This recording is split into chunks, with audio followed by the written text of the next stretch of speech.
Yo, hi everybody. Thanks for joining me. I mean, I feel like a lot of you I just saw a couple of moments ago. We were just hanging out at Stuttering John's. If you haven't seen that, great stuff. Apparently, Stuttering John's dumb friend, his words, checked in Hype Train right out of the gate. I guess that has to be an appreciation for how well the Stuttering John podcast went.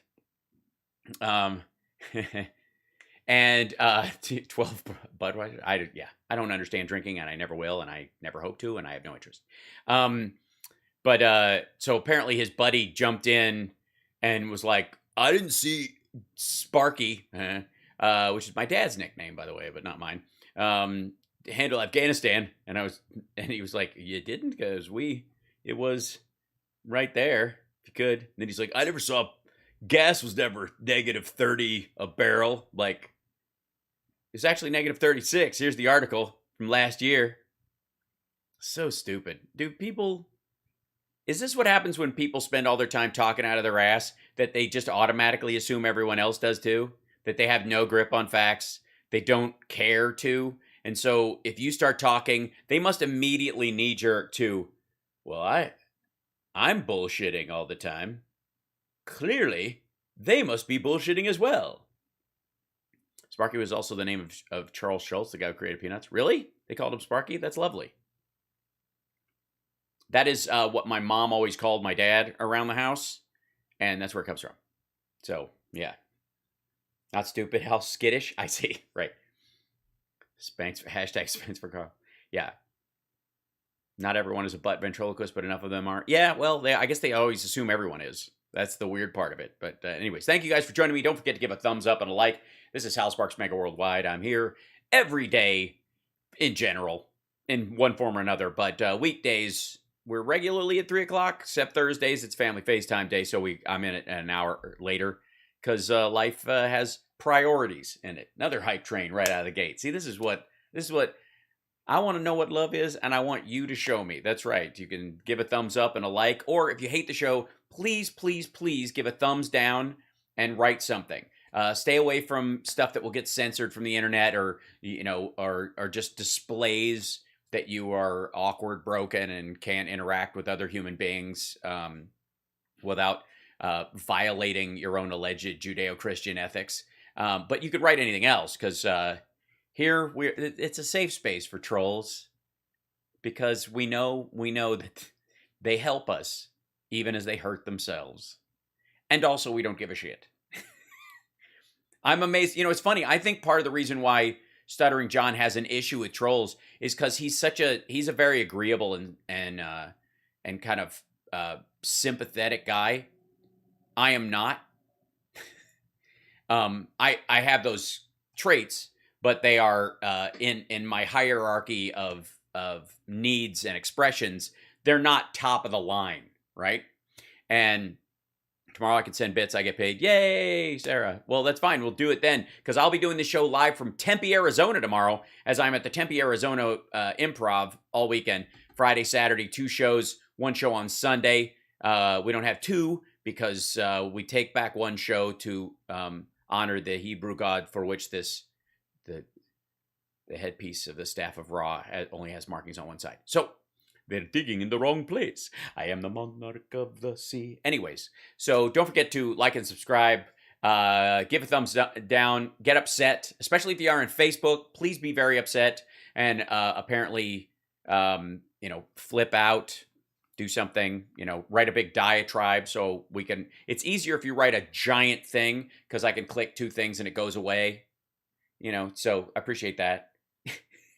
This Unabomber manifesto that these idiots throw in. It's fantastic. Level 5 hype train right out of the gate. We got 318 people gathering in the chat already. We're gonna hit 1K today. I feel it. And not just because Daily Co's apparently, I don't know if you guys saw this, ran my clip of or posted about me talking about our dear friend David Pakman and his panic attack. When are you going to do a Karen show, like my air quotes? Yes, I do. I do a show as Karen LaKaren. I think we can do that. I think I should dress up as Karen LaKaren and do my show about, like, liberals. You know what I mean? Like, what her take would be. It would be, I shouldn't do that. You know why? Because it'll be amazingly successful. I'll make ridiculous psycho money. All the foreigners who send money to RSBN to foment this kind of anti-American bullshit will all jump in my stream thinking it's real, not understand that I'm being ironic, and will start supporting it, and then I'll be stuck doing it forever. It's just going to happen. Coming at you like, yeehaw. Yeah, more like hee-haw. Racking up that QAnon money. That's right. You guys are so lucky. I have, like, my ethics, where I do have them, they are so just wound like barbed wire around my spine. Because I, being a smart person who sees, gaps and defenses all around me as a natural part of my life, Level 5 hype train at 313%. Bits and subscriptions. That's because people are remembering they forgot to subscribe, too. I appreciate that. Thank you, Dun Dragon and Joe DNS. Thanks for hosting, by the way. Hosting helps. If you're on Twitch and you want to host me on your channel, that helps spread it out as well. So, fantastic. TYT was very defensive today. Apparently, everybody's against the poor progressives. Yeah, because their strategy sucks, and it's absolutely part of the reason why Mcauliffe lost. That, and it almost always goes that way, and he's a boring fucking candidate. And women in that state were afraid of a rapist who, in their high schools, had been ignored and hidden, and all the things I explained. I've always explained it. There you go. Great, Bryant. That's adorable. So, thank you. Let's always do Pac-Man about your epic video. Let's see. Oh, good. Well, I think we have it posted. I'll send, after today's show, before I head to the airport, I'll send him the video, and we can talk about it. Because I don't mind going on there and talking about it. I feel like he's one of the salvageable ones. Although, he's, like I said, he's been doing this a long time. He's obviously making a very good living at it. So, apparently, that panic button, man, is a cash cow. Oh, I moved the bits cup around. Sorry. Yeah, it's over here on this side. Whoops. This guy. Boink. And I moved this because we were doing something else too. I'll put this here just in case you forget who I am. Hi there. Hi there. Whenever I'm on John's show, I move some of the stuff around because I use this camera, this setup. Thanks, Stargal. See that? Look at that, hosting the stream with a viewer. Hey, that's good. Spreads me out a little bit. And welcome people who are new, who have never been here before, who are like stumbling upon this. Hello. Sit back. Get ready to enjoy yourselves. Don't worry. I know people get concerned. But don't worry. Do not worry. After I'm done with my show, you can go back to panicking. Just look at me as a pause in that. Politically informative? Yes. A 98% right record? Yes. I'm only giving 2% just to be nice. And trust me, there are plenty of other shows. Don't worry. Yeah, I know you're like, but I want to be upset, and but I need to think the world is fine. I got to think that everything is happening. That we're gonna die. This was the end of times. I know you need to feel that way, and I know that's what you've been clicking on, and I know it's that the autism of the algorithm is telling you, look, you want to see this one thing, you only want to see one thing, and this is the one thing you want to see, and here's the one thing again. But I'm not that one thing. I'm the diversity in the opinions you hear. There it is. There I said it. Diversity is our strength. Then listen to my shit. My obsession with David is weird. I've done one video on him. I have literally done one video involving David Pakman. One. You want obsession? You're my obsession. And if you don't like David Pakman, then you're clearly crazy. An obsession. Yes, I've done one video too many. All right, so don't worry. Also, don't be afraid. Look, this is... Let me show you the face of a winner, folks. This is, I mean... I know sometimes you feel like you're on the losing side of history, but not this guy. This guy, everything turned out the way it was supposed to be. A Republican that stiff-armed Trump won Virginia, and the New Jersey stayed Democratic by a little bit, which is proof positive that Trump was robbed. And by the way, notice this little ad right here, Tucker Carlson Originals. All 3 episodes available now on Fox Nation of his we're going to do the whole thing too. I just need time. I was going to do it this weekend, but I got to go to Tempe. So I'll do some of it tomorrow. We'll do like episode 1 tomorrow if we can. But Laura Ingraham, she couldn't be happier. Look at this. Look at this. The definition of insanity. By the way, I love how Durbin and Biden are both smiling through it. But these are people who believe they just won. They're feeling like winners right now, and I need to check in with them. So do you. And Tucker says people are sick of hearing this. And I'm sure it means that because Virginia went the way it normally goes in an off-election year, that means it's a messaging issue. There you go.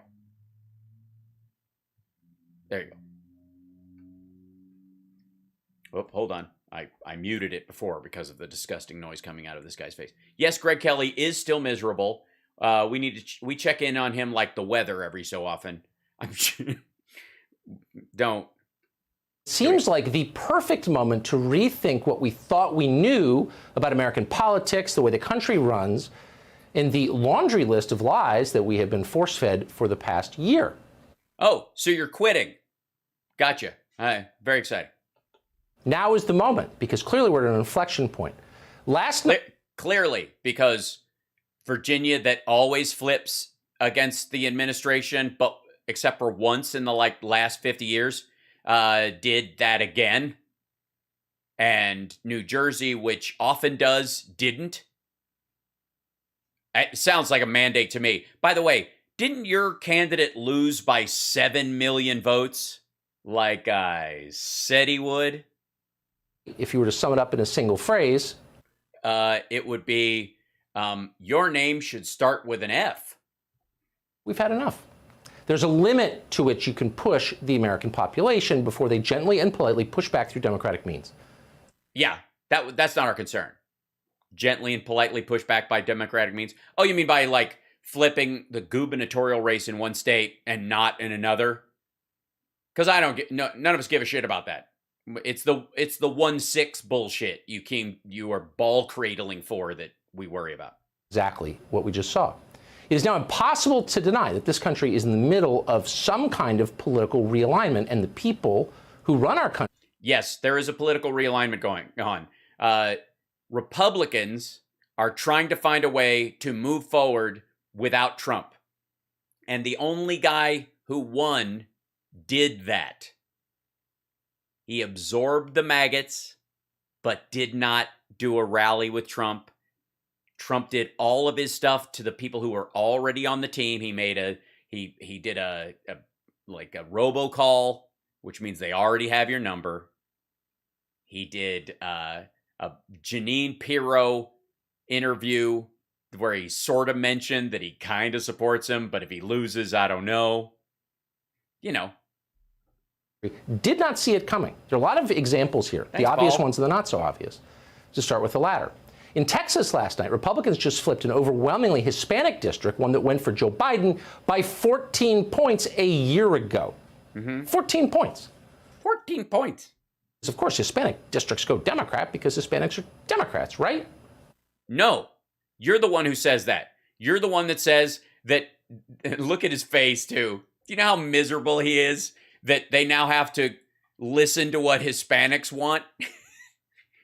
Remember, this is the asshole who's telling you the entirety of Tucker's show is that Democrats are trying to let in South American immigrants, specifically South Americans, Mexicans, Guatemalans, Hondurans, because they are fundamentally changing the face of America and that they're guaranteed Democratic voters. That's his whole shtick. Am I wrong?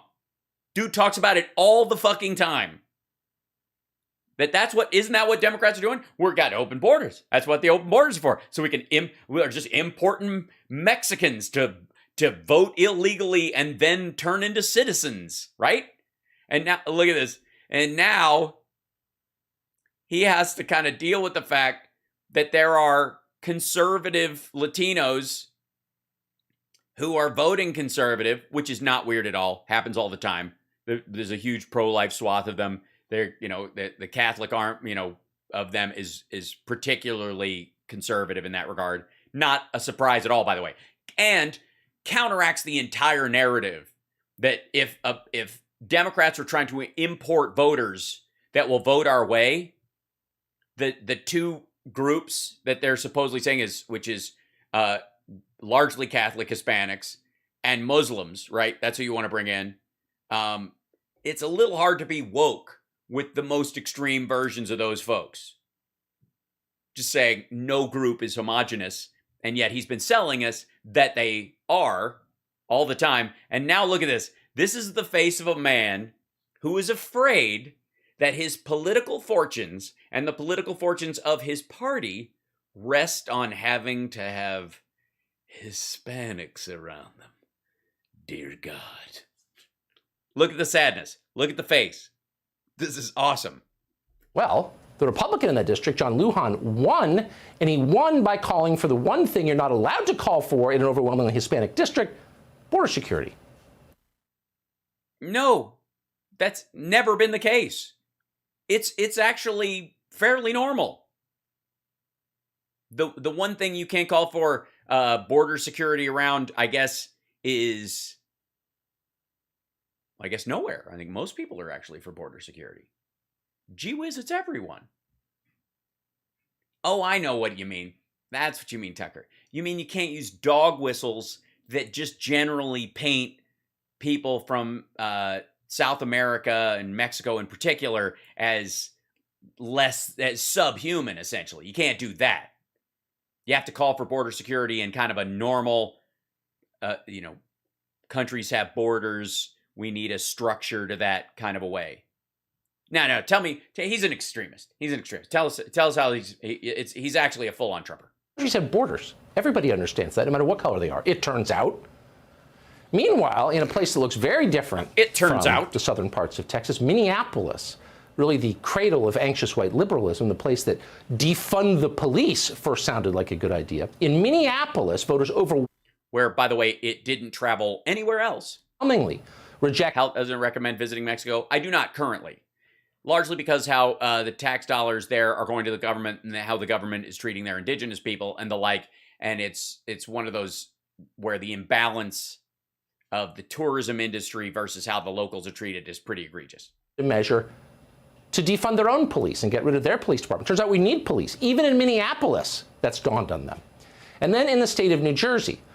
Yeah, which, by the way, is how Biden got elected last year. Truck driver who spent a total of $150 on his campaign is, as of right now, beating the longtime president of the New Jersey State Senate. And it's not mindlessly populist to suggest he'll probably be better, actually. Yes, it is. Because you don't care. It's not mindlessly populist to suggest that a truck driver can't do the job.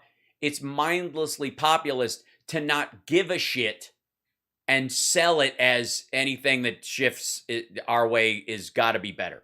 Headline is the party that is calling for firing truck drivers is suddenly losing elections to truck drivers. And if that's not sweet, we don't know what the...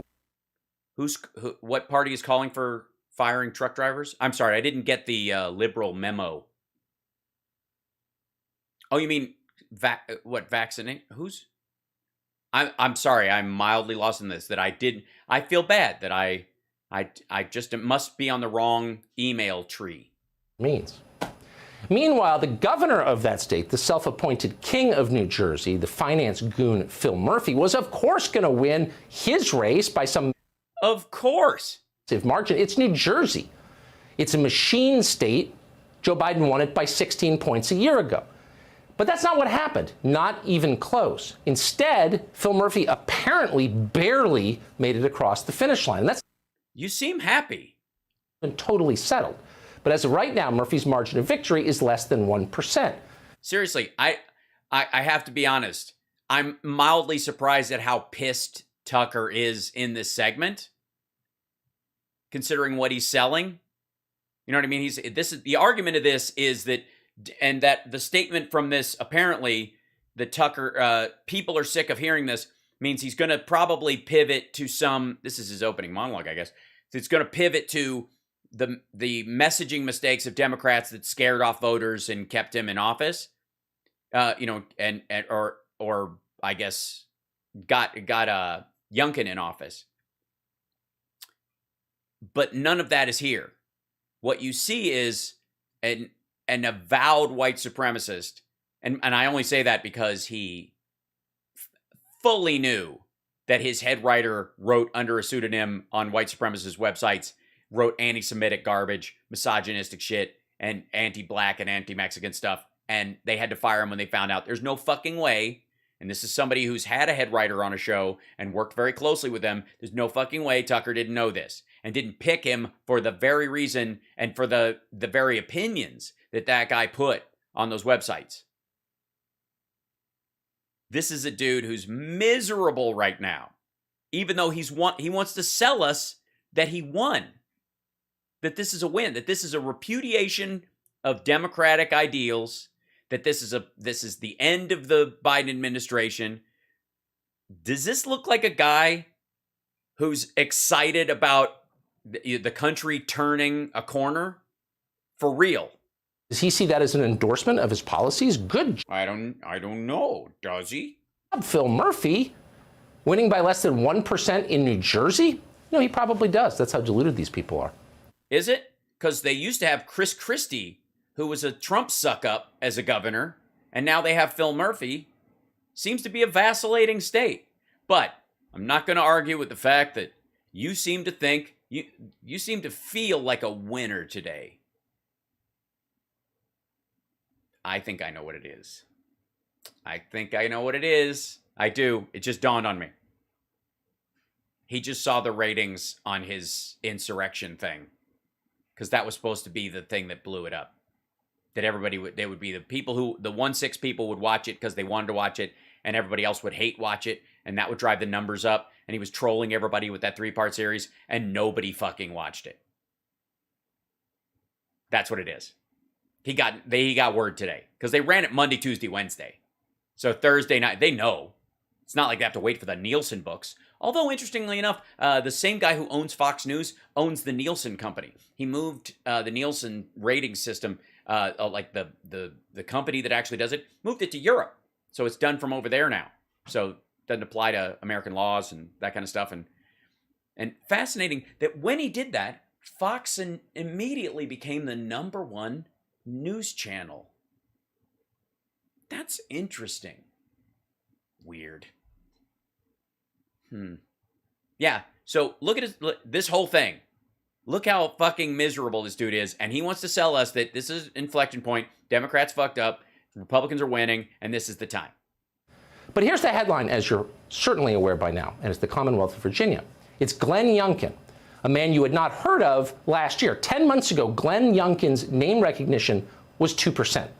If you didn't live next to Glenn Youngkin, you'd not. Virginia Latinos reject radical Dem policies. Oh my God, guys, we are witnessing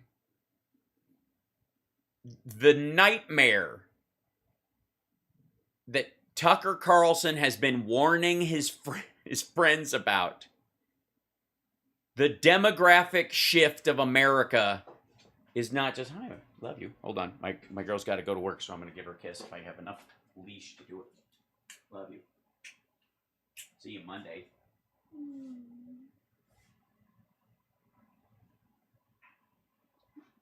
Love you. Have fun tonight. I insist. Twitchers. Huh? Oh, the Twitch thing is tonight. Cool. Tell them I said hi. Tell them to boost me or something. Twitch Rivals. Twitch Rivals. I don't have any rivals on Twitch. I'm a man alone. I'm an island. Love you. I'm wrapped up in my whole thing. I'm still in my gym clothes, largely. So, I'm wearing sweatpants. Yes, because I was at the gym earlier. Thanks for noticing, Pauline. Yeah, and because I had to come in and do Stuttering John's thing and pack and do laundry, I didn't want to put on another pair of jeans because I was going to wear one of my favorite pair of jeans this weekend. So yes, so this is the whole thing. Glenn Youngkin. This is a nightmare for Tucker Carlson. First of all, the browning of the Republican Party. This was not supposed to happen. This wasn't supposed to happen. I do not stink. I sweat, but it's a clean sweat. This was not supposed to happen. Tucker Carlson, when he signed on to Fox News was not supposed to have titles like that under his name. Virginia Latinos reject radical Dem policies. Dear God, the browning of the Republican Party. Next, he's going to have Andrew Yang on here in 2 days talking about how to, like we need our own island.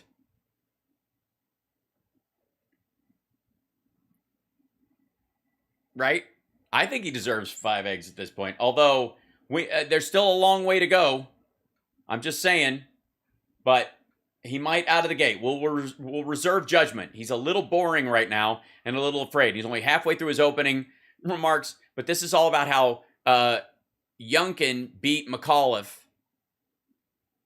And it's all about name recognition. This is a rising star. So think about this. Tucker Carlson is having to sell Fox viewers that this guy is a bellwether rising star in the Republican Party because Virginia Latinos turned his way when it came to issues of like school stuff, just like moms. And by the way, it wasn't. It was white, non-college educated women that were, that put him over the top. But yes, I do sweat lavender, so just relax. All right, here we go. Heard of him. He ran against the former governor of Virginia, who was governor. Oh my goodness. 4 years ago, one of the most famous people in the Democratic Party for 30 years, Bill Clinton's best friend, Terry Mcauliffe. Yes, famous. He's got name recognition.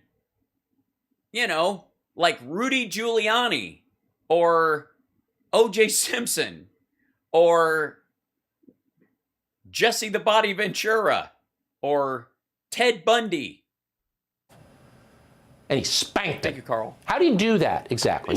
And he what? What did he do? Terry Mcauliffe. And he spanked him. Ooh! Oh my gosh. That's exciting. I like wood. Deeper and longer. Again, he spanked him. Oh, you take it and you like it. I just did this. He didn't look happy about this. He spanked him, apparently. And the rod or strap that he did it with was the Latino vote. I can't imagine why this is upsetting to Tucker Carlson. This has to fit completely in with his plans for the future of conservatism in America. How do you do that exactly? Well, a lot of ways. We're going to talk about them tonight. But here, interesting slice of the demographic pie. Fox News has found that Hispanics voted for Glenn Youngkin by a 9-point margin. Well, that's odd because the entire campaign against Glenn Youngkin was based on against him. That's his full name. Glenn Youngkin. His full name is Glenst. Everyone calls him Glenn, though. He was a racist. It turns out normal people don't believe that, and they're sick of hearing it. They believe he was a racist. I think the part of it was that they were aligning him with the Charlottesville Walkers, which is the guys with the tiki torches and all that kind of stuff. Those that would be largely anti-Semitism. There was a black fellow in the group with the rest of the dudes, and it was actually a girl as well. No, they don't think Glenn they didn't sell him as a racist. They thought he appealed to racists, and he was probably a secret one because of the dog whistles he used around Trump and that kind of stuff. He's not. Believe me, Glenn Youngkin is going to be too busy being governor of Virginia to take your nightly spot. You are the safest racist on television, Tucker. Her victory speech, the new lieutenant governor of Virginia, the woman who ran with Glenn Youngkin, her name is Winsome Sears, made this point. Yes, I hope it didn't involve her pointing a rifle at someone. This is the essential point. By the way, what kind of a brooch is that? I'm just curious. I know it's like carnation. There's daisies for Sadie Hawkins, I think. What is an AR-15? Or is that yeah, that's an AR-15, right? Yeah. You can always spot, like, and if I'm wrong about this, beg your pardon, but it looks like an AR-15 with an extra long magazine, but it's basically a pistol with this extra barrel attachment on the top of it. That's why a lot of like gang members and militia people and psychopaths like that gun a lot, because you can kind of build it from parts. And it's clear that most Americans... Great. I mean, if you want to walk around with a good kid killer, thank you, ma'am, for showing that off. And the good thing is that if it's dark and there's a lot of sand around, the gun will be completely hidden. Well, most of it. Very clear tonight, agree with it. This is not a racist country. Stop telling us that it is. Stop lecturing us. Improve our lives. Here she is. There are some who... By the way, notice how Tucker's got a quote from this woman, video quote from her, and he has to say it first himself,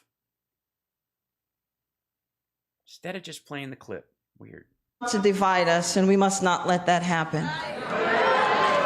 They would like us to believe we are back in 1963 when my father came.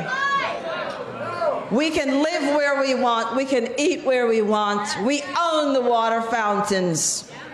We have had a black president elected not once but twice, and here I am, living proof. Well, exactly. Nice. Exactly. And now we know why he's miserable. Welcome to Tucker Carlson's hell. This is the Tucker Carlson that has to big tent the Republican Party and pretend he's not fucking miserable. Put, nicely illustrated. Stop it, Democratic propaganda. Stop it. Quit. This is not a racist country. It's just a racist show. Get it right. If it's a racist country, how is Tucker Carlson special? Machine, NBC News, The Atlantic, the White House. Stop lying to us. Stop picking the scab. Stop trying to divide us by how we look. Well, no one looks like you, Tucker. That is the one thing, honest to God. I mean, it's true. I don't know what you are. I don't know what's happening here. I'm fairly certain you're a store mannequin that came to life, or some sort of an alien wearing a skin. That was the core message that voters in Virginia sent last night. No, it wasn't. It was about the sexual assaults in the school board stuff and the CRT, and then they always flip against the administration because it's that way. The question is, will Washington manage to decipher what they have said? And unfortunately, the odds of that are not great. Remember that on his final night of the... Yeah, it's weird. Washington won't view the gubernatorial race of Virginia as reason to change federal policy across the whole United States. Next thing you know, we're not going to just let the DOJ be run by the AG from Texas. What are we thinking? Bitterly fought campaign. Terry McAuliffe, who knows his way around politics, brought in someone called Randy Weingarten to speak on his behalf on stage. Yes. And just for the record, Tucker will not let her replace him. Weingarten, a repulsive teachers union hack from New York who has precisely no interest in or connection to the voters of Virginia. So it was a campaign mistake. See, I thought it was because of the languaging of, like, you're going to put it on the infrastructure bill. Or the Biden administration, getting out of Afghanistan. That's probably what. Virginia voters wanted to stay in Afghanistan. That's what it was. Message of that. The message is really clear. We don't care about you at all. You play no role in this. This is an inside game. And of course they mean it. They really... Of course they mean it. He is miffed. Feel that way. They think it's how they win, through coalitions. You're not part of it. You see this? No, a coalition means everybody's part of it. That's literally everything they do. Here's a senile president and a VP no one likes. Deal with it, America. We're dealing with it. We're dealing with it with a stock market that keeps hitting highs while there's inflation all across the globe. It's lower here at home. Unlike China and Russia, we don't have fuel shortages heading into the winter. No one's panicking about that. We just cleared children to get vaccinated. My own son got vaccinated today. Very exciting. It was a good moment. A little nervy, I got to admit, but it was good. He gets his second dose in a couple of weeks. He's tough as nails. What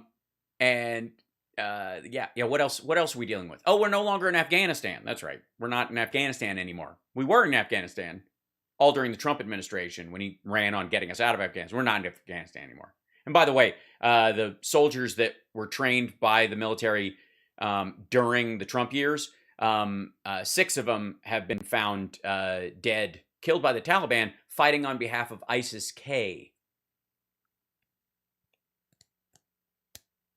I'm sure Trump saw that coming because he knows more about the ISIS than the generals. In the case of Virginia, just 6 weeks ago, a low IQ Washington Post columnist called Jennifer Rubin. He's actually pissed. This is good. I thought he was going to be kind of smarmy. I'm curious to see if Laura Ingraham, if she's equally upset. Maybe it's the Jersey thing. Is it too close to home? Is a Democrat keeping the New Jersey? Is that freaking them the fuck out? He is particularly bitchy tonight. I'm shocked. It's the Mexicans, isn't it? It's the Latinos, the South Americans. It's the Brazilians, the Hondurans, the Guatemalans. Now he's got what? They might come up here and vote our way? Shit. That an endorsement from some has-been functionary in Dan Quayle's office from the 1980s was going to make all the difference for Terry McAuliffe. Quote, "The Bill Kristol endorsement will be big," Rubin announced naturally on Twitter. "Trust me." It's hard to believe that's real, but it's entirely real. And he's so angry. He and Bill used to be friends. They used to do Crossfire together. Oh, I know what it is. Nobody even wants Tucker's endorsement. That's the issue. Exactly why they lost last night. Hey, Sean Hannity here. That's it? That's the whole fucking thing? He seems like he's tired of winning, I think. I think that's what's happening. Laura has the same kind of thing. Let's see. Her title is much simpler. This is insane. Which should she... I mean, arguably, we should always title Laura Ingram's videos that way. I'm curious.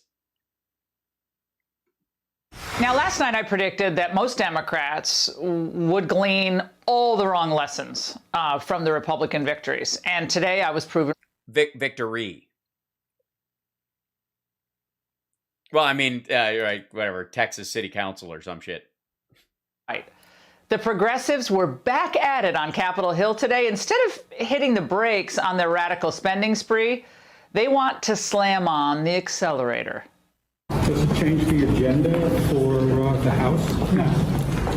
Is paid family leave going back into the bill without Joe Manchin's okay? You know, I'm so excited that it is going back into the bill. It's been a priority of the Progressive Caucus for a long time, and we're thrilled. I think Terry McAuliffe has been saying for weeks that his... That's what people are talking about the paid family leave thing back in the recon bill.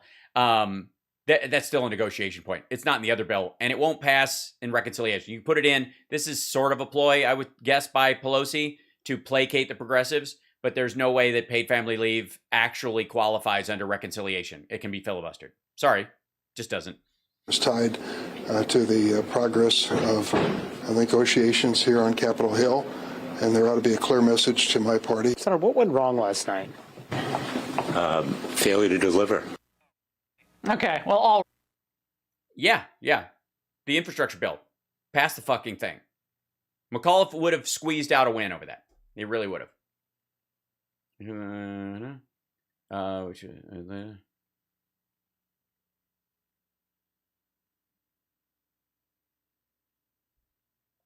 Yeah.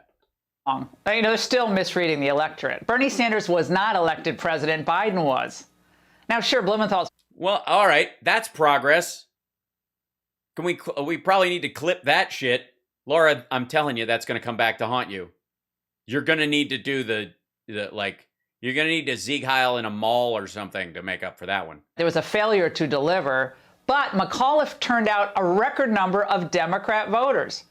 But the problem was Republicans came out in bigger numbers, and not for spending trillions on new entitlements or amnesty for illegals. Amnesty for illegals? They didn't care. Those weren't on none of that is, the Virginia gubernatorial race does not determine any of those things.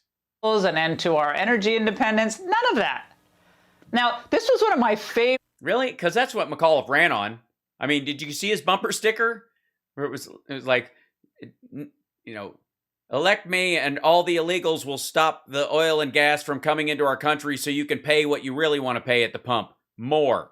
Exchanges of the day with a liberal, he was a progressive member of the House Appropriations Committee. Now, even the CNN anchor seemed exasperated. Dems have no idea what Americans want. That's the title card on there. Apparently New Jersey people do then, I guess. What lessons can be learned, in your view, from the Virginia race? Number one thing is they wanted Democrats with majorities to get something done. But you didn't get it done before the Virginia race because progressives were holding up the infrastructure bill. Reporters, so I'm a journalism major. The only people who ask me when we're going to pass a bill are reporters. But the infrastructure bill could have actually it was passed in August. It's been, what, 4 months? So that could have actually created Democrats could have said they passed something. You guys are all an anxious sort. I understand. Right, but you're saying that you can run on a message of, if you'll let me finish, I'll be glad ahead. to. Yeah, it's a lot easier if I'm allowed to talk too. I have been giving you plenty of time. You needed to get both bills done to get that done, and she did just step on him. You don't need both bills.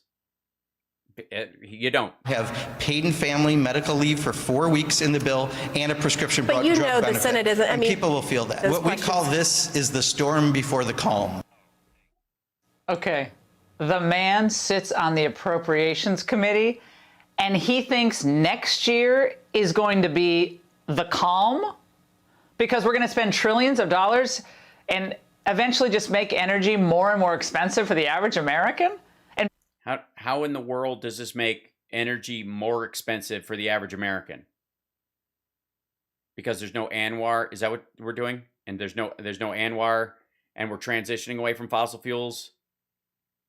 It opens up nuclear again, which would mean all the electric cars and that kind of stuff would pull from the grid that way. People on with solar panels would feed back into the grid as well. Yeah. By the way, magically, the new climate core will miraculously make inflation disappear. Isn't that a great trick? Wholly unrelated. But, again, the definition of insanity is taking multiple sentences that don't belong together, stitching them together and going, I make sense. Now, voters in Virginia and New Jersey are not stupid. Well, apparently the ones in Virginia are, but... but you are saying that the ones in New Jersey aren't. So they elected a Democrat, which is the smart way to go. That's what you're saying. What Nancy Pelosi and Chuck Schumer and Dick Durbin, the whole crew want to do. And they know it's going to cause more inflation and lower the standard of living for everyone but the very rich or the very well-connected. And by the way, I think she's talking about moving towards net zero climate emissions and limiting fossil fuels. Because the idea is that the rich are already set, and that expenditures of fossil fuels as a cheap and reliable fuel source benefits people in poor situations more often. In the third world, there's a geopolitical argument that she's probably heard made a bunch of times, has nothing to do with the United States. Urban moms cared a lot about education for sure, but the economy, supply chain issues, empty stores on Christmas. Yeah. This Christmas is fucked. They've done all these moms who've done their Christmas shopping before Election Day. That bothers them a heck of a lot, too. Democrats managed to... And the governor of Virginia is supposed to do what? Even lose 75th House of Delegates district in Virginia, which is majority black. Of course, the very forced... Oh, here we go again. this is again, does this seem like somebody who won last night, who's happy that she won? No, she has the same problem Tucker Carlson had. We won last night because black people voted our way.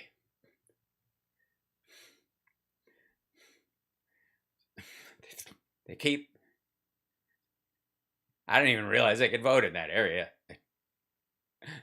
Why do I have to now like them? Why must I share the space with them? That drag the Democrats. They're supposed to be, all that shit I've been saying about them being a monolithic voting bloc for the Democrats? That was hope. Down, though, are still betting it all on the race issue. Youngkin played the race card for a reason, because he knows it works on certain white voters. Racism raised its ugly head, and the Republican candidate used it very aptly. They're feeding them anger, they're feeding them resentment. Some of it was... Hold on, anger and resentment aren't necessarily a racism thing. If you're going to put together a montage, stay focused. Dog whistle racism. 1,000%. But okay. 1,000%. You can't have 1,000%. There's only 100 per 100. It's 100%. 100%. And truth is, it's probably closer to 82% because there's other shit always going on. For a Biden impersonation. It's not working. The example of the Jamaican-born Winsome Sears, you just saw her on Sean Hannity, is Virginia's new Republican lieutenant governor. She makes...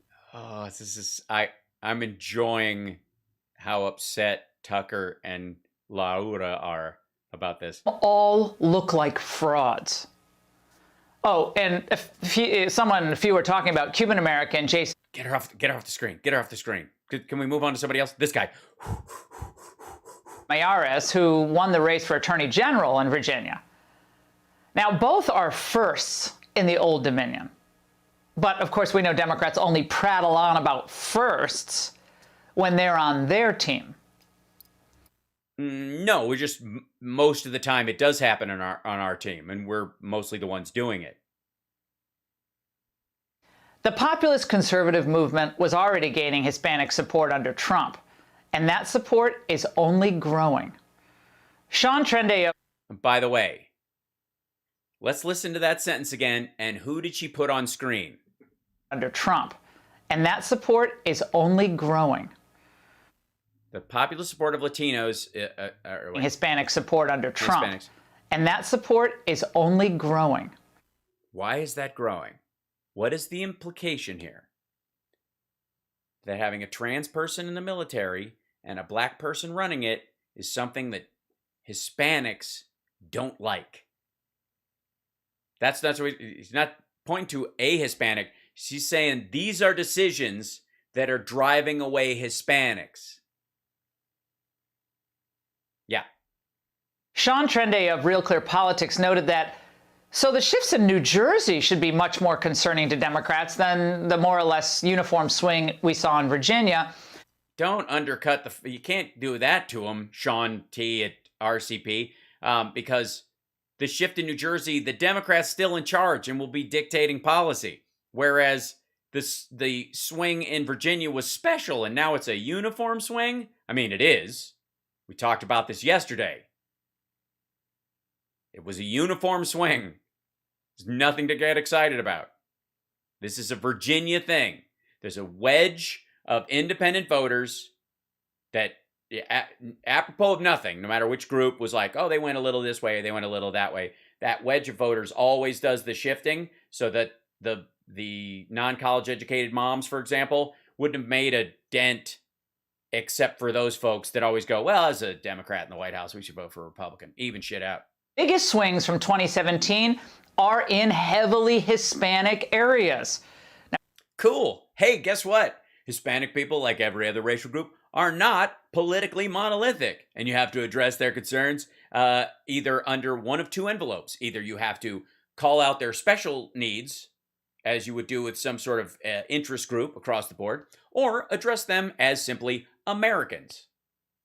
Because that's the wonderful thing we all share. But I'm sure she'll teach us a little bit something about how they're all, these are probably just secret Democrats who are going to flip the other way anyways. Talk more about the Hispanic issue later on in the show. Yes. I want to hear the conversation that Laura has about the Hispanic issue after the show that she has during the breaks. But somehow, Democrats conclude that the way to stop the bleed with Hispanic voters is to spend hundreds of billions of dollars on climate change and universal pre-K. This is a gubernatorial race. They didn't fly Mcauliffe to the COP26. And how exactly will Hispanic small business owners, and there are thousands and thousands, stay? Don't get too upset. Everywhere I go, fucking taco trucks. It's like Hillary got elected. Fully staffed when Democrat policies will just make it easier for people to stay home longer. Yes, that's the biggest concern with Hispanic business owners. And Laura knows. She's got the inside scoop on Hispanic business owners, that they can't find people to work for them because of the UI that's already expired in Virginia. Friends, this is sheer madness. Trump's pre-COVID economic success demonstrated how to do it. He did it. Yeah, one of the best things you can do for the unemployment rate is let a bunch of people die, I guess. Is that what you're saying, Laura? Is that you cull the herd? You know, a good herd culling, that'll cut down. You can't flip a burger when you're dead. The fact is, Democrats long ago, though, lost touch with the beating heart of America, which is its... No, thank you, Amy. I don't need Oreos. It's a thing. I have the damage, but I'll be all right. Thank you. Class, the blue-collar workforce. Their jobs were exported overseas, and the old establishment didn't care, frankly, of either party. I'm just going to enjoy the idea that Laura Ingraham is finding herself in a position where she is having to scoop Hispanic small business owners into the working class that she always talks about as an entirely separate class, and is miserable doing it. Remember, these people are supposed to be telling you they won last night. All right? Think about this. Look how miserable Tucker was. Look at Laura. Are these people like, finally, you know what? Are they breathing deep? Are they talking in their monologue closely to you like, hey, this is a reality that we're dealing with, and the Dems got trounced last night. This is because people have done this. We're going to have somebody on the show in a little bit who will talk about this. Oh, I'm breathing a breath of fresh air. I feel like I'm just kind of relaxing into this. No, both of these idiots are sphinctered up right now. And sons are now dying from drugs crossing our southern border. Probably brought in by some Hispanic small business owner. Right, Laura? Oh, right. Shit. Not one that voted for Youngkin, though. They don't care. They're losing their jobs because of... Yes, they don't care, Laura. The Democrats who are trying to give universal pre-K and college to people are hoping that somewhere they'll save money on the budget because between universal pre-K and community college, they'll lovingly die of a drug overdose to save the country some money. You know. You should die for country. Shit. Vax mandates, but the Democrats don't care. They're in favor of vax mandates.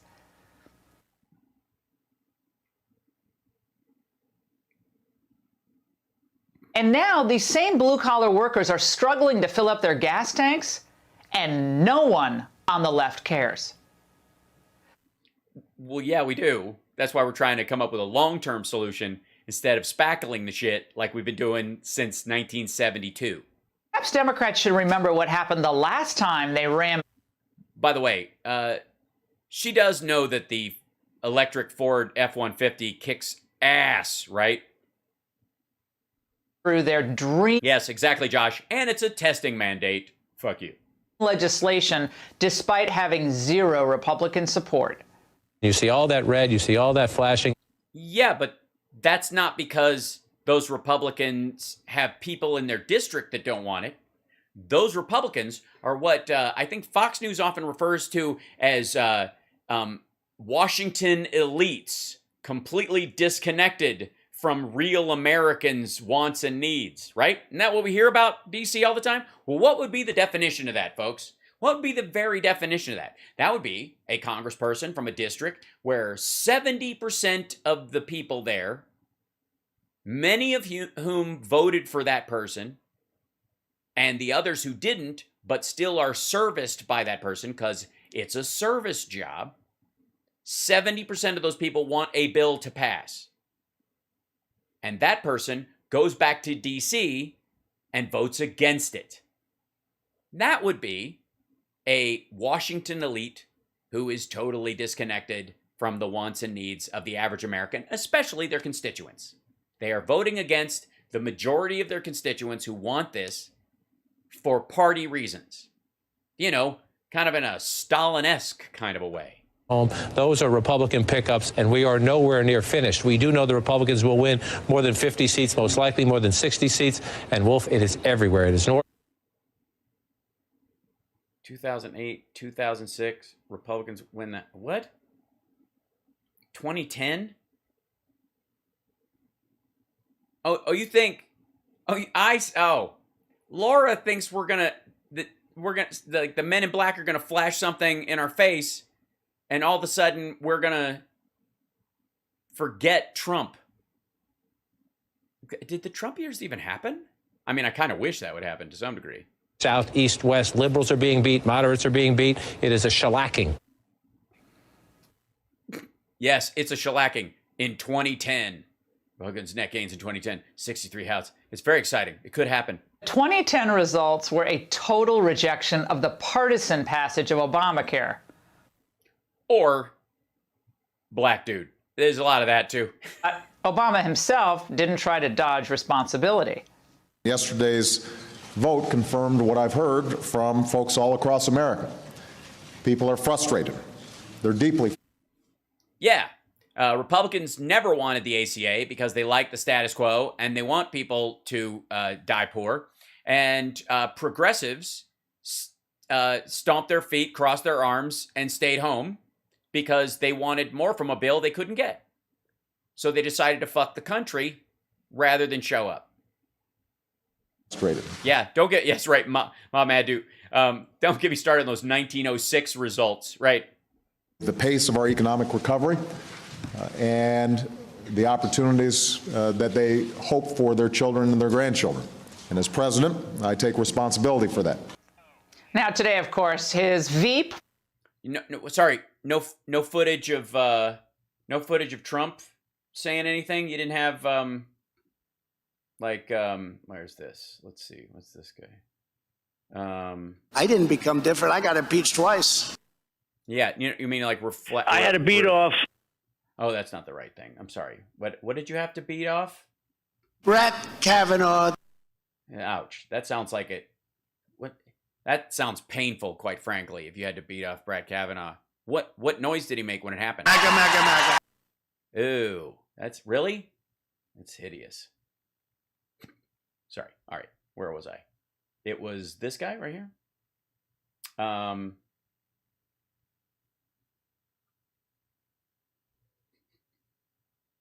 Boy, that was like a lightning rod went off. Yeah, totally. 8 years, refused to take any responsibility. Given what you said, do you take some responsibility? I'm not sure that I would be able to have changed the number of very conservative folks who turned out in the red districts who were Trump voters, but maybe. You won the state by 10 points. No, I know we did, but I was running against Donald Trump. Oh my, that is such an embarrassing answer.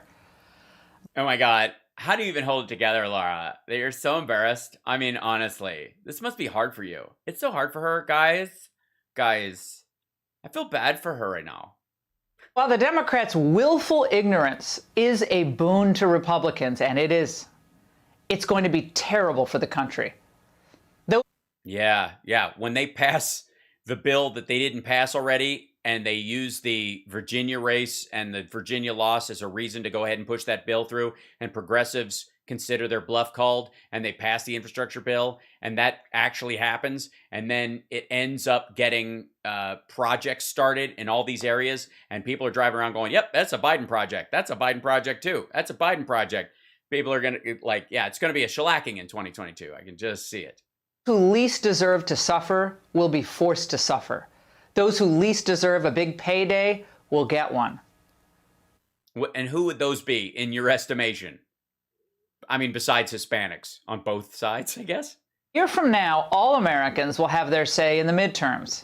And the day... Yes, a whole fucking year of you having to deal with the fact that you owe the Virginia win to Hispanics. Have fun holding on to that vote. Massage it, baby. That's right. You and Tucker take turns filleting the Hispanic bloc of the Republican Party for the next year. I'm sure they'll feel that it was sincere. After the same experts who keep getting... Oh yeah, wait, hold on. That came up. Hold on. Ugh, that's unfortunate. Hold on one second. I have to bring this over here. 1 second. I think it was on. I want to say it was on Twitter that I saw it. What's happening? Oh, that's not. There you go.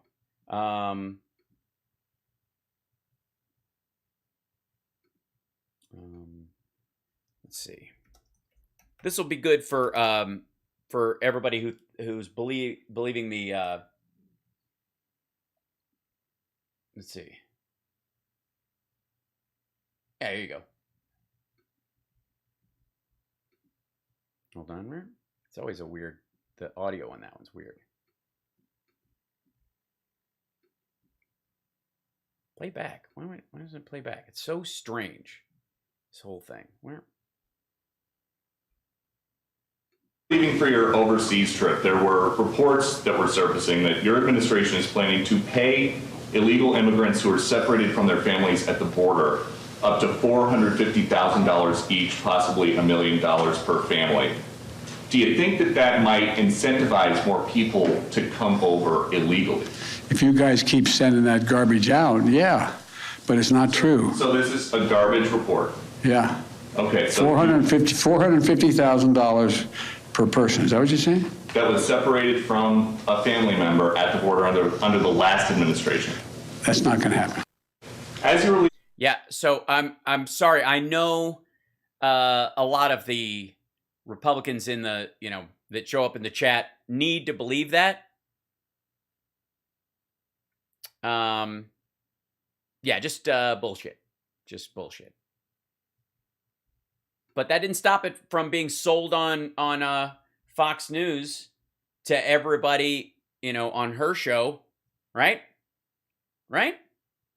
Yeah, why is Fox not reporting on all the voter fraud in VA? I don't know. It's an excellent question, I have to say. I get it, you know what I mean? I know a lot of us are very concerned that I wouldn't trust any vote any direction in Virginia. Clearly, that is there's so much voter fraud, even the voters are defrauding themselves. That's right. It's true.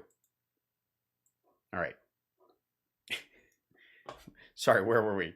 This is so goofy. All right. Paid to be wrong will again try to explain away the Democrats' defeat. Paid to be wrong? Tucker, she's talking about you, man. Never acknowledging that it's because their policies are destroying the American dream. The American dream. Their policies. Those policies of producing most things in China. And by they, she means Walmart. It's the definition of insanity.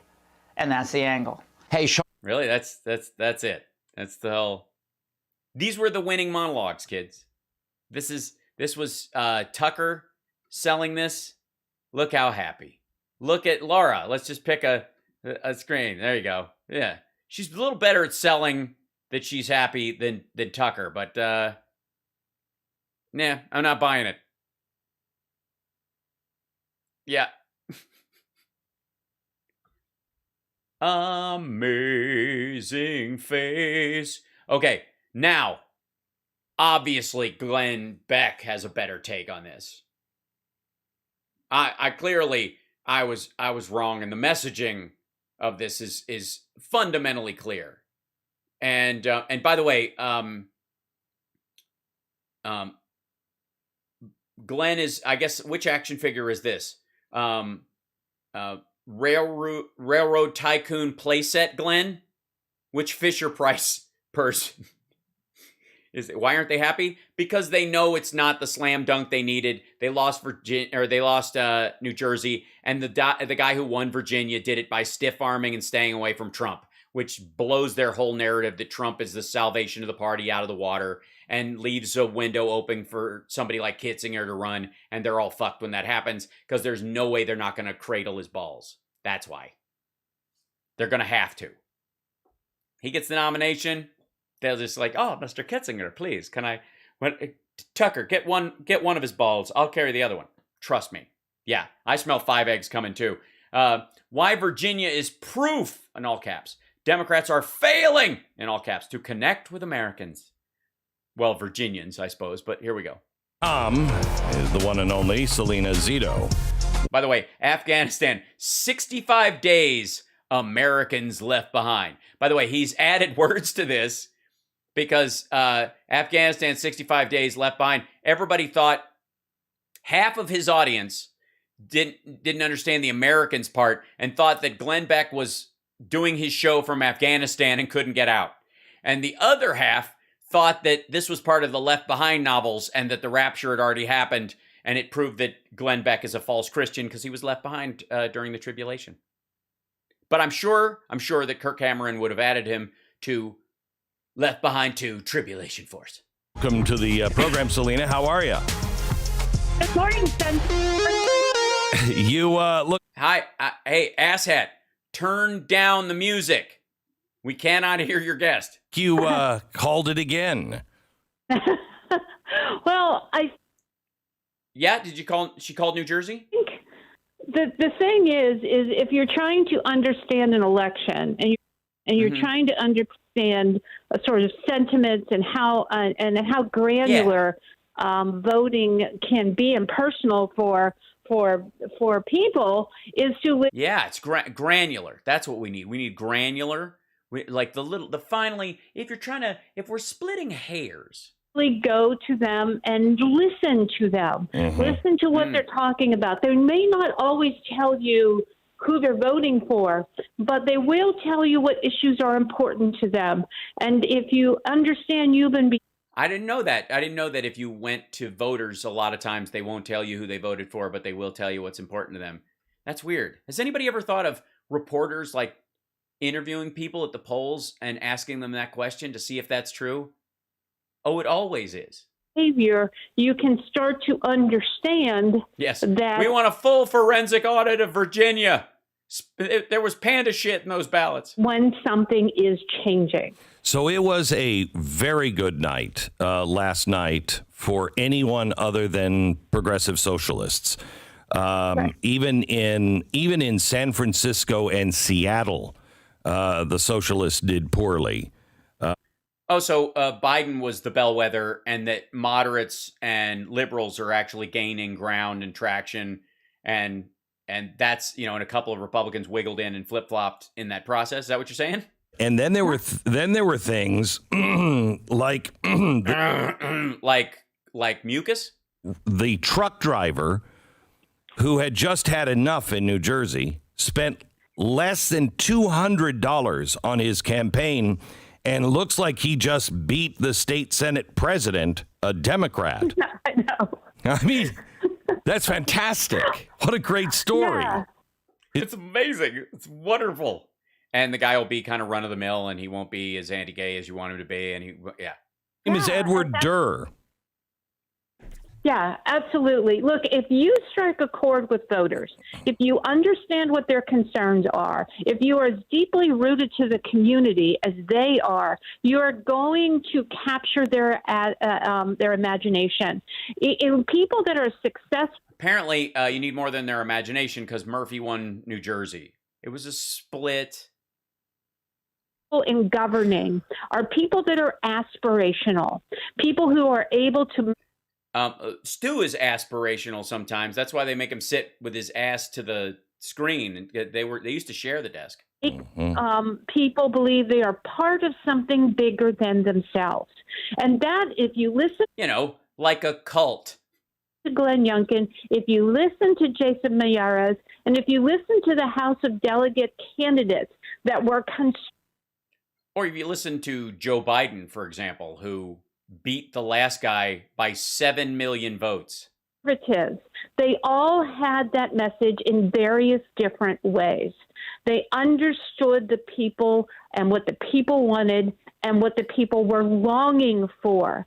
And that yes, and that longing is what brought them out to the voting booth in New Jersey to vote for the Democratic governor and then this trucker dude for the Senate seat that was open. And he won't be president of the Senate. Somebody with seniority will ultimately be president. He'll get the seat because nobody gets automatic.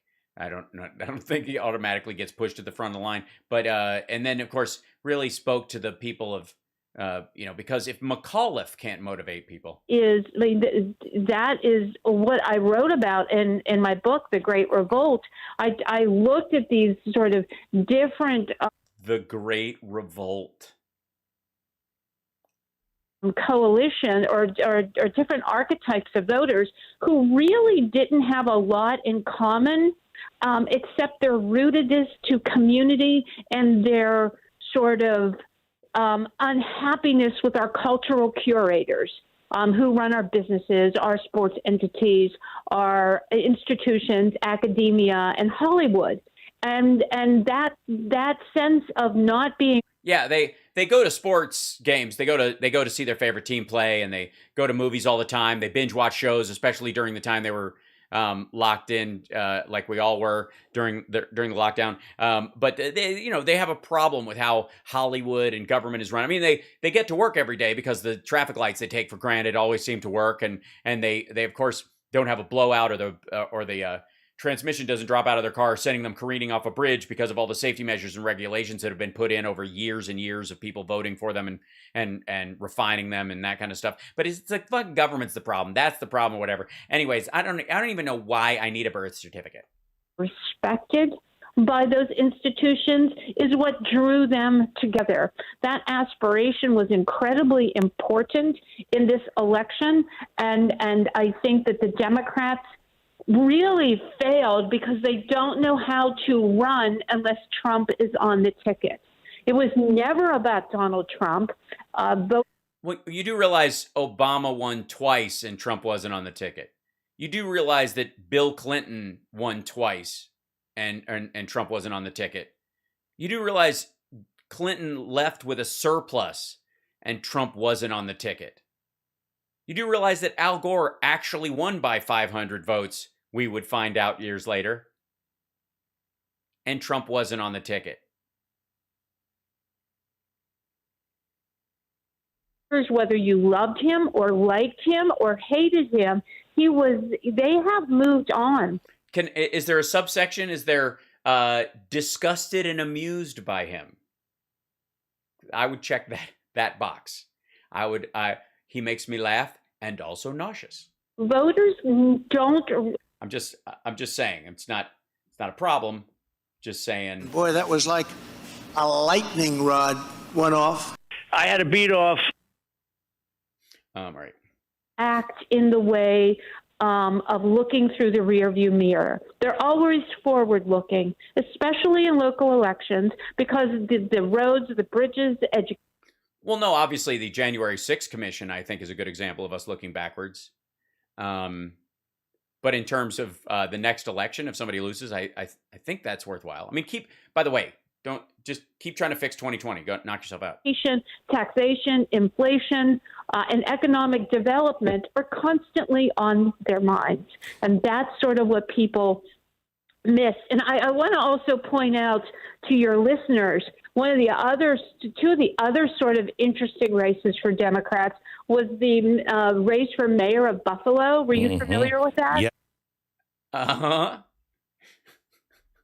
Yeah, Mayor of Buffalo, yeah. Yes. And the referendum on policing in Minneapolis, all these strident or woke sort of platforms and positions failed miserably because people want police. Gee, it's and yet Democrats won in those areas. So it's funny. It's almost as if the majority of Democrats don't support those things, and that these are actually dog whistles to scare people away from the functional aspects of the Democratic Party.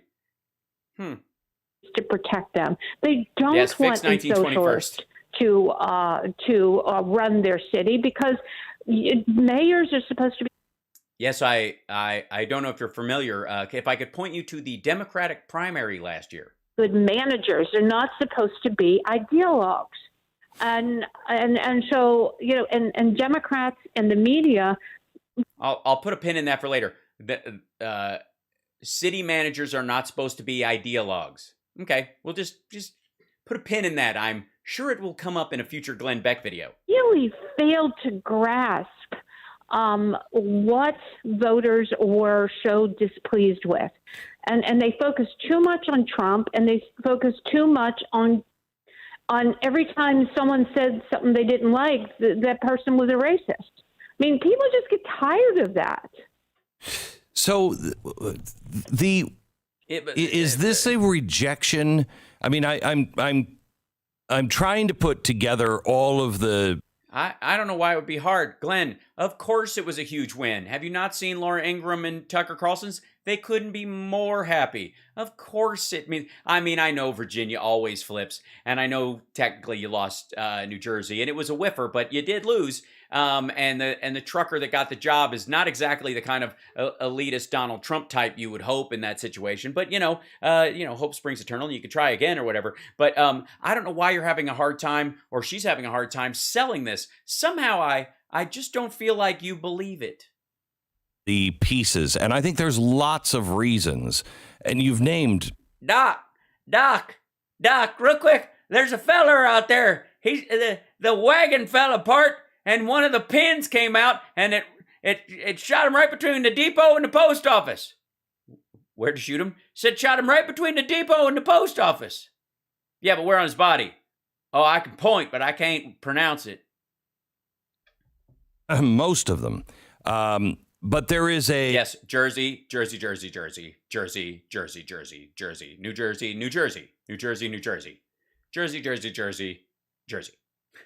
There is this feeling that the left is elitist. They have their own language. And most of the times they're talking... I'm sorry. Sorry, what? MAGA says what? Sorry, MAGA. I'm sorry, there's an extra A on there. MAGA. It's MAGA. Oh, Kaken's coming to kill me. MAGA. We have our own language? Do we? Do we use the word freedom when we don't believe a woman should have the right to choose or gay people should have the right to get married? Do we actually use the word freedom in the same sentence where we utter those thoughts? We have our own language. Yes, we do. But only so it gives us an accent, you know what I'm saying? Because, as a fappy lefty from the court of Marie Antoinette, I think it is good, yes? It's Latinx. It's Latinx. Nobody says Latinx. Except, that's not how you say that. I didn't even know how you said it. I just looked at it and was like, I don't know what that word is. Yeah, it's Latinx. and which I think... Oh, Latinx is what he means. Oh, New Jersey. Doesn't it sound like Tony Soprano? Hey, I got a Latinx over here, you know? No, just because you can only do one voice. Two, he does the big voice as well. Neither of them original. Just because you can only do two voices, and that's the only one you could think of in that moment, does not mean that thing sounds like that thing. But, they have their own language, and I think it is off-putting to a lot of people. They just feel this elitism coming at them. Yeah, it just oozes. It oozes with the elitism. You know, as Democrats prepare to vote on a bill that 70% of Americans want, and no Republicans are going to vote for it. That'd be. Is it this plus the agenda that we've seen in Washington? Plus the economy. What does it say? Let's start here. What does it say about Joe Biden? See, yeah, right. Please bring this back to Joe Biden. Terry McAuliffe has to be Joe Biden's fault. We got to make it somehow. We know that Youngkin didn't win by cleaving to Trump, so please make it a referendum on Biden, because apparently this guy just won because Virginians flip a fucking coin. Anything? Yes. If you want one word to describe this election cycle, I would use the word overreach. Overreach. That's what it was. It was overreach. So the Republicans overreached in the governor's race in New Jersey. New Jersey? And it is an overreach on policy. It's an overreach on elitism. It's an overreach. How do you overreach on elitism? Don't tell me you can never have too much of a good thing. Too much is never enough. An overreach? Yes, it's an overreach around. That's right. Believing that you were sent to Washington. Yep. Yeah. Of course. There's an overreach. I had to beat off. I'm sorry. Brett Kavanaugh. All right. And with a mandate, and you certainly weren't, because you barely won. You don't have a majority in the Senate. Barely won. Okay. Biden has an absolute mandate. 306, 7 million popular. That's a mandate. Trump lost the popular vote, same 306, and said he had an absolute mandate to do everything. Fuck off. Barely have a majority in the House. Everything is about overreach. Same, and I would add on overreach. Yeah, it's almost as if, and I'm going to go out on a limb here, it's almost as if senators and people in the House should listen to fucking Joe Biden. Just consider that people don't get old by accident, and that they don't achieve things in life just because they're falling up a pile of stairs because that's how the other people do. He was in the House, he was in the Senate, he knows how both of them run, and he beat Donald Trump by 7 million fucking votes. Maybe listen to him when he says, do this and we will get this stuff passed. And maybe just pass what I send you and stop fucking around. COVID, overreach on mandates, yes. Overreach. Oh, on the testing mandate. I see. That's overreach. Yeah. Once a week. I mean, granted, you could catch it midweek and give it to someone by Friday, especially if you're not vaccinated, which is, at a certain point, isn't it murder? But yeah, I mean. On name everything. Anything. Yeah. It's over. Yeah, just name anything, attach it to Joe Biden, blame him. That Correct. is the best word. Right, and Stargell. voters always want to either put the brakes on that or correct. Yes, no, they don't want to put the brakes on it. Virginia flips every fucking time. Because there's an independent streak that people think they have, and that's how they carry it out. There's two parties. I voted for one party last time. I'll vote for the other party this time. They'll work it out. I'm going back to sleep. If they're putting the brakes on it, then you will only see it in a handful of elections, because Democrats will then get the message. But if they want to correct it, that means you have new people in the conservative coalition. I would argue that is the direction that this is going, because of the influx of blue-collar voters into the conservative movement. Yes. What do you mean? They've been there for a while. That was what Trump supposedly scooped in there. The job of the Democrats, and what Biden has been pushing, is the reclamation of those voters. which have been stiff-armed by the activist class of the Democratic Party for a long time because they're considered largely old white guys with dirty hands. Aren't just white. They're black. They're Hispanic. Right. Don't scare Glenn right away, though. They're Asian. I mean, they lost a lot of their black and Hispanic vote in Virginia. I mean, that should be very concerning to the Democrats. But, you know, I have been punishing myself all morning and listening. Oh, dear. I had to beat off. And watching on social media, but also on MSNBC and CNN, watching the reaction and their belief as to what went wrong. And I shouldn't be stunned, but I'm stunned that they think, they think, well, if only we would have passed $3 trillion. I'm like, no voter wanted that. Voters wanted a break. Hi, shit in your ears. What the majority of people, and I'm sure she saw someone because she probably only skates by the most extreme of the extreme. She doesn't even bother to look unless she's got somebody that she can feed off of. Mainly, we're talking about the main infrastructure bill, the one that already has passed the Senate. If you pass it in the House and you just vote on it again, it will get signed. That's what they were talking about. They'd have passed that as soon as it went through the Senate and just moved it on its way.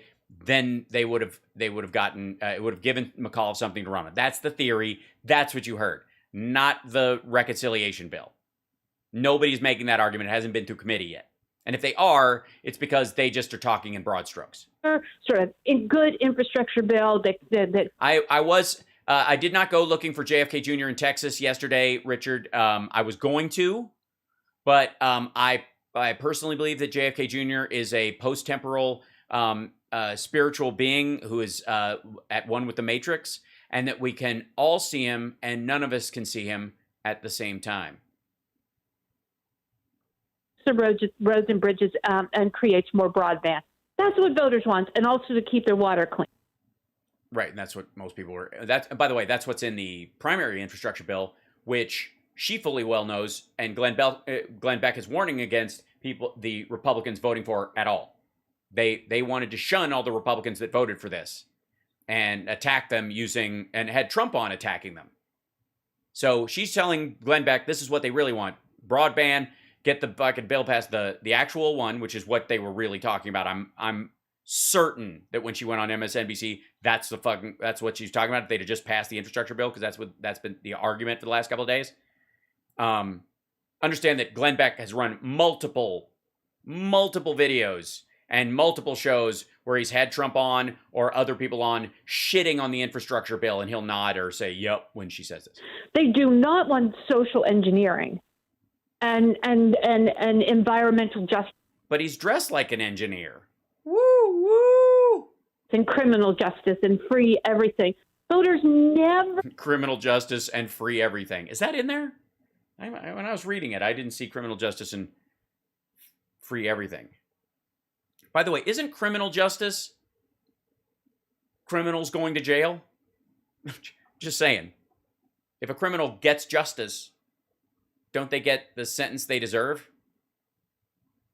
I mean, it's criminal justice reform. Even that's dumb. Criminal justice reform is like, well, we used to send criminals to jail, and now we don't send criminals to jail anymore. We've reformed the entire idea of justice. We're like, again, messaging. Yes, voted for that. Okay, so you're a student of history enough to be able to, I think, answer this with some backing. This is going to be good. What's the question going to be? Did the South really fight over states' rights? No. Okay. In 1919, this is the mood. What we're feeling right now, I think, is the mood. When, just like in Stalin's Russia, right before he starved the kulaks or some shit. Was happening in 1919. Wilson went crazy and overreached like crazy. But what he did is when people started rejecting him, he said, I got to go out on the road. They're just too stupid to get it. I haven't made enough speeches for them to get it. I think that's what they're going. And by the way, by get it, he means the Spanish flu. To do. this time around, which led to 10 years of the Republicans and the progressives being banished until they cloaked themselves again.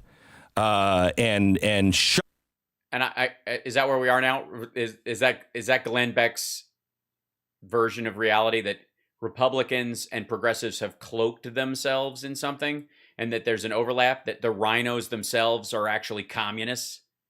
Please let this be what he thinks. Please sell this idea.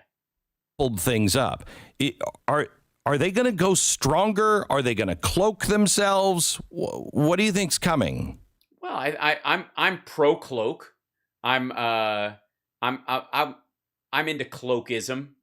You know, I like, a good shit. They're too arrogant to cloak themselves. Yeah, I think so they too. do not believe. Yeah, that's right. They just, and that's the worst thing. When a politician is like a narcissist who thinks that, oh shit, that they are at fault. Yeah, that like an egomaniac, who has to put an entire wall. When they could have other screens, I'm just spitballing here. Like where you have a studio, and instead of just having like a little, logo or something that you make or whatever, or a little, by the way, take a picture of that with your phone and support the show. There you go. Like that kind of stuff. No. I think it's important that in your studio you have a giant wall with your name on it in case you're coming back from break and you forget who the fuck you are. For this happening. They do believe the voters are stupid. The same voters that they praised in 2020 have now become the voters of stupid. And that's sort of the big hurdle that they have. Yeah, I don't think that's the argument at all. I think the argument is that the Democrats that were holding up the infrastructure bill, which was very popular, for a bill that is cross purposes in different districts, kept a win off the table, is mostly the argument. Not that voters are dumb. The whole argument is that people are dumb for not just passing the shit you can pass. Get points on the board is the argument right now. Oh, no. But hey, what do I know? I don't have a 10-foot by 6-foot banner with my fucking name on the wall. I just have to remember it, or you guys can remind me. Like and subscribe, give a thumbs up. Thanks for being here, especially you, trolls. To try to tackle. So they're just going to double down. They're going to go out and scold voters about not knowing, not understanding, not believing that they know better and they're going to fix their lives. People don't. Oh, okay. Just so you know, I wasn't sure what the plan was going to be going forward, but it turns out that Democrats apparently, thanks Lisa, apparently the Democrats are going to go out and scold voters. That's their 2022 plan. Boy, I'm glad he got on an expert to sort this out. I would have never thought that. But then, of course, the two halves of my brain are connected with tissue. So I do have that going against me. Want their lives fixed. They want to be able to achieve whatever they want to achieve on their own. They want that sense of earning the next step, earning the next. Yeah, but none of us want to make our own asphalt at home. Honey, I got to go to work. Do you have the asphalt done? I'm almost done with it. I'll sit on the bumper this time and slather the road down in front of us. Where are we going? I don't know. I want to build a business in the middle of the desert from scratch. I love that, honey. Just make sure. Is there wood in the back? Timmy's still cutting down the tree. Tree? Yes, we only have one tree in our yard. We're going to need far more lumber than that. Well, where are we going to get it from? I don't know, but I'm not interested. I want to do this myself. Drive slower. The asphalt's getting hot. Shit. Milestone that they are. Brakes. Hold on. Honey. Yeah, it's a river. Ricky, get out here. We got to be a bridge again. Stop crying. Listen, we got to do this ourselves. We're Americans. We're bootstrappers. Now remember, you crawl up on my shoulders. We fall forward. You grab the other side. I know we're not tall enough, but just hold your breath. Mom will drive over us, and then we'll all get in the car. And then we're going to make ice cream. No, I did not say have ice cream. I said make ice cream. Yes, I will get a bowl and some rock salt and some ice and some skim milk. And stop crying. Stop crying. Be a bridge for Daddy. Be a bridge. Able to achieve, and even they also want to learn how to fail. That's an innate. Yeah, that's what. You know what? That's and you're talking to the perfect guy, Selena Zito. Glenn could teach a class. People need to learn how to fail. That's the American way. That's why we want 2 years of community college where everyone flunks. That's the only difference. They would vote for 2 extra years of school if they just made sure everyone gets an F. It's a valuable life lesson. In the American DNA that the Democrats have been trying to squash for the past 12 years. So here's what's frightening about all of this. Oh, God. Yes, please tell us what to be scared about. I forgot for a second that I was supposed to fear for my life in America and democracy and everything's falling apart and oh my God and oh dear. And for a second there, I thought, you thought for a second that you were believing the bullshit that you guys won handily and it was a good sign. But please tell me that you feel... All right. Become more and more arrogant and they are so self-isolated that they... I feel seen. Not alone. There's cats here. Convince each other that they are right and that everybody else is stupid. And this is... Which, by the way, was the long-form name of your show, I think, Glenn. Group of people where you've got the president saying, my patience is wearing thin. This is a group of people that... Hi. Oh, hold on there, shithead. What he said was our, and what he meant was all the people who've gotten vaccinated and are trying to get on with their fucking lives, and then these anti-vaxxer dickheads are wandering around endangering everyone's lives. That was the our, and that was a general consensus across the entire fucking country, and it's true. He didn't say my, though, and that's a very important distinction, shithead, that you actually think that. Glenn, fuck you. He literally had to change the quote to change the meaning apropos of fucking nothing. That quote was, and our patience is wearing thin, that was about the vaccines. That was months ago. And now he said, my. No, I'm sorry. Now you're thinking about Trump because he's the one who said I, me, my all the goddamn time. Begin to really punish, not just scold, but to find ways to really punish people. Yeah, slap it and smack it. And you just gotta find ways to. I had a beat off. Oh, that's right. You gotta be all go about it. That's right. Just don't forget. Yeah, well, in that effort, they are going to lose constituencies that they never should lose. On paper, people are not on paper. By the way, the constituency they just lost. Technically, on paper, in Virginia, they almost always lose in alternation from whoever's in the White House. Including Republicans, by the way. I called. My flight is at 8:10, so I gotta get out the door at a little after 6. So I'm watching it. Thank you for that. Cycle way back in January, 2 days after Biden was sworn in and just started eliminating people's jobs on the pipeline. Yep. I said there is. Yeah, that's what it was. I mean, that was the turning point for most Americans. And by Americans, I mean North Americans. And by North Americans, I mean Canadians. And by Canadians, I mean Canadian oil billionaires.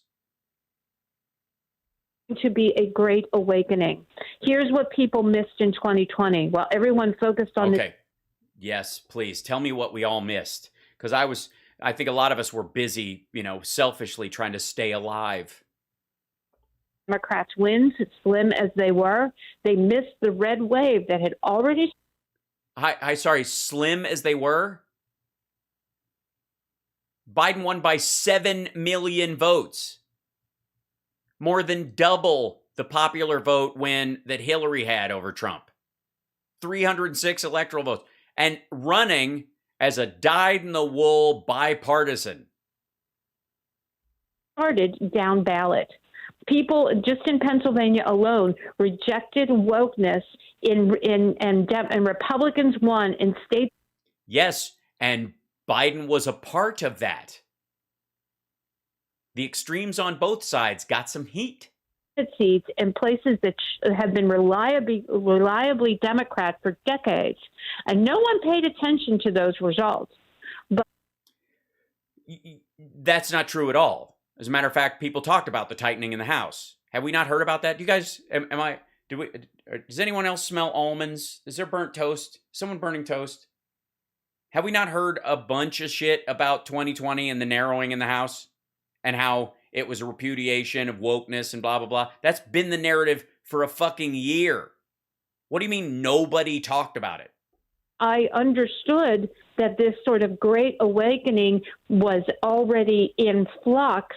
It was sure, yeah. I mean, you and Mike Flynn and Sidney Powell and Lynn Wood and a bunch of lunatics who were in Dealey Plaza waiting for John F. Kennedy Jr. to show up, and then, of course, went to see the Rolling Stones when they don't even like the music later to see if he would show up and play rhythm guitar. I'm sorry, Richard. I'm sorry.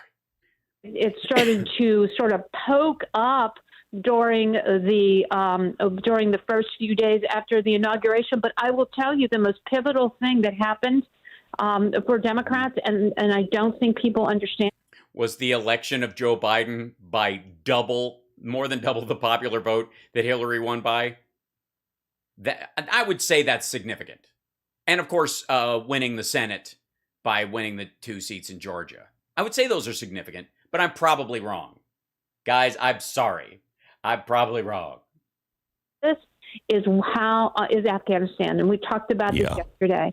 That's what it was. Yeah, that's what it was. I mean, that was, and especially in 2020. That is it. That is, yeah. That changed everything. Negligence. That it changed. Yes, that's what cost. I mean, Virginia normally flips, but that's what cost the Democrats in Virginia. Mcauliffe would have had a shot if we'd have just stayed in Afghanistan. Negligence, and that is the key word. That negligence is what made people stop and say, wait, what? This is not what I bought into. I did want a... I'm sorry. This is not what I bought into. I wanted out of Afghanistan, but I didn't want it to be like a war or something. Hold on, I gotta jump back down to this. I want to hear the lead into this bullshit.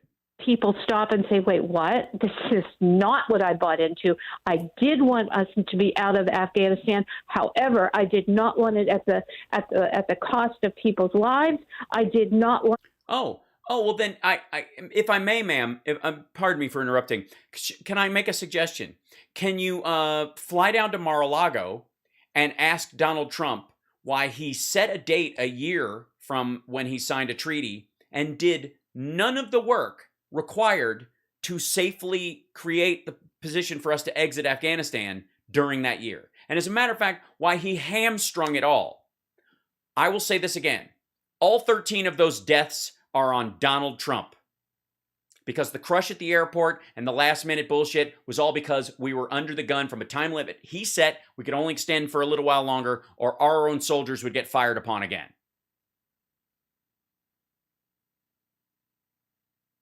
Trump set the date and did no work at all. None to get us out. And specifically worked against the timeline of us getting the people with special immigrant visas and their families out. He and Stephen Miller intentionally hamstrung that process. So a crush at the airport at the last minute is due to the work that was not done a year before. Go fuck yourself. And anybody in the media who talks about Afghanistan again, where like it was a debacle, and doesn't bring up the fact that Trump set the date and did nothing during his presidency to make it easier, to fulfill that promise, should be fucking ashamed of themselves. Other than that, I have no opinion. As the cost of our reputation and our reputation. The Chinese and the Russians are fucking pissed right now because we're not stopping ISIS-K and the Taliban and the other tribes from giving Russia a pain in the ass in Uzbekistan and bleeding into the Uyghur areas of China. Do any of these fuckers travel? I mean, I know Glenn Beck, flew to Qatar and, went to a Mideastern brothel and got a handy and then had a ham sandwich and then, live stream from there like he gave a fuck. Do you think any of these people pay attention to geopolitics at all? Are they just that dumb? They think America's not just an island, it's the fucking moon? And people saw through the lies and are just continuing to see through the lies on this issue. No, they haven't. No, they haven't. You are the one lying. He is the one lying. Liars. I've only got 30 seconds. Well, it's more than you need to say everything that's in your head, Glenn. Are these two bills waiting in Congress? Are they going to be jammed through, or do you see the sane Democrats say, no way am I getting on board with that? See, I have always thought that their second bill wasn't going to pass. And I still think that it's not going to. I think the bipartisan infrastructure bill does pass, and I think that's the end of that. Oh, dear. Oh, God. But both of them have to die. Because what happens to my narrative if they pass the infrastructure bill and it's bipartisan and they do all these great changes and they drafted the bill from scratch and most of the Republicans voted against it and it gives them something to run on next year and all the House Republicans voted against it except 2 and then they didn't pass the one that was communism and I can't run on the idea that I think it was communism and communism. Trains are communism. Oh, fuck. All my viewers read Atlas Shrugged. No, trains aren't communism. Shit. That's huge. That is huge. Selena, thank you so much for talking to us. You can. It's huge. And don't get offended, Stu, that he was looking at you when he said that. Follow her writing. She is really good. She's great with historic perspective as well. If you're not familiar with her. And by the way, you're right, Glenn. I am not familiar with her historic perspective on things because there was none in this entire interview. All of it was Beltway conventional wisdom that you've heard from a dozen other Republican reporters with no roots at all. No reference, like the idea that she was like, this is like Wilson in 1919 going crazy, which it is absolutely fucking nothing like.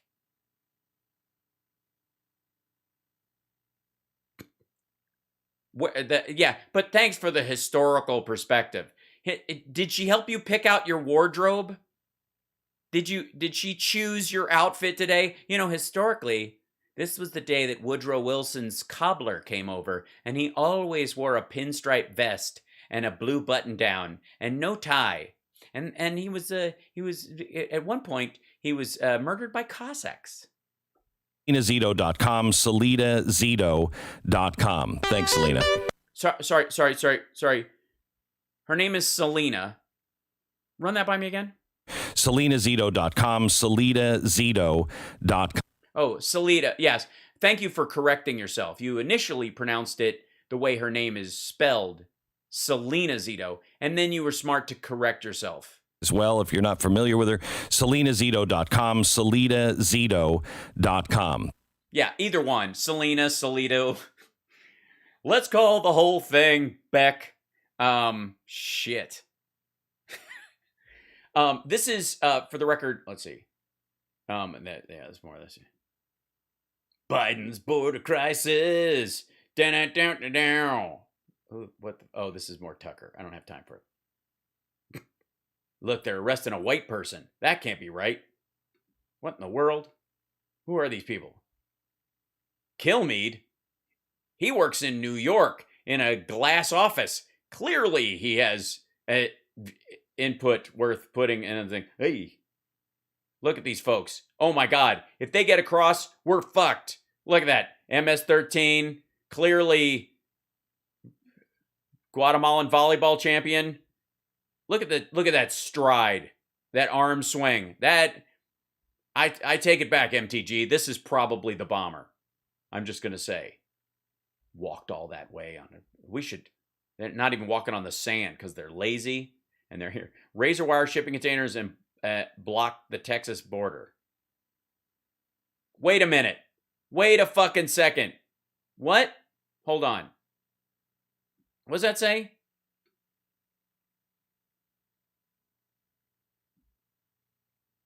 Texas builds border wall with shipping containers. Motherfucker, we're out of shipping containers.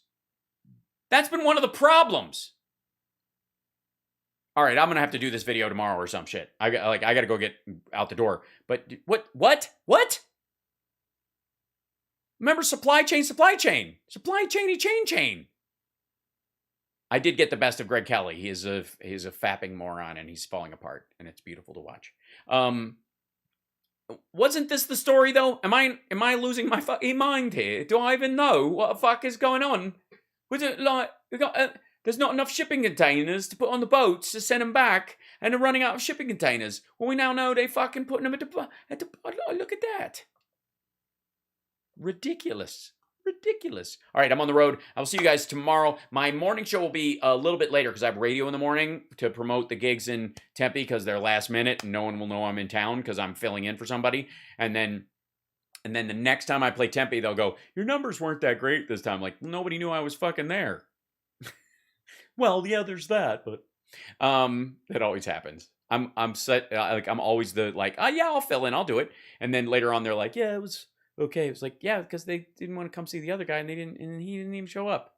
Anyways, we'll get there. Don't worry. I'm not griping. It's fun. Yeah. So Tempe, Arizona tomorrow night. 2 shows. 2 shows on Saturday and 1 show on Sunday. Hopefully the lovely people, Kimberly, if you're out there watching, people from the Wild Horse Ranch Rescue, my favorite charity.